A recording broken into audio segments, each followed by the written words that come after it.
విశాఖ జిల్లా భీమిలి సముద్ర తీరంలో త్రుటిలో పెను ప్రమాదం తప్పింది.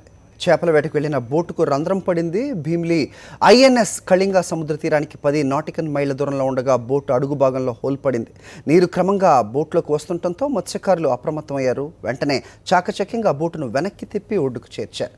మత్స్యకారులంతా సురక్షితంగా ప్రాణాలతో బయటపడ్డారు. కొందరికి స్వల్పంగా గాయాలైనట్టు తెలుస్తోంది. బోట్ డ్యామేజ్ కావడంతో 20 లక్షల రూపాయల మేర ఆస్తి నష్టం జరిగినట్లుగా అంచనా.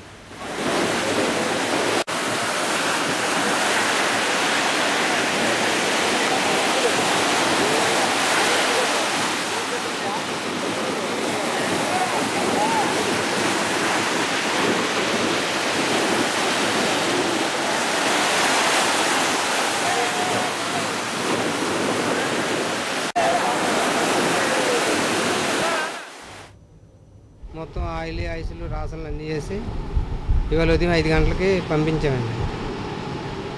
ఇక్కడ ఒక లెట్ 3 గంటలు నడిపించి ఎత్తారు. ఎత్తిన తర్వాత మళ్ళీ 2 టర్న్లో ఇలా జరిగింది. బోట్ నీరు వచ్చేస్తుందని చెక్ తినేసిందని 3 గంటలకల్లా జరిగి ఇలా వచ్చేస్తున్నారు. వచ్చేసి ఇక్కడికి దరికి ఒడ్డెక్కించారు.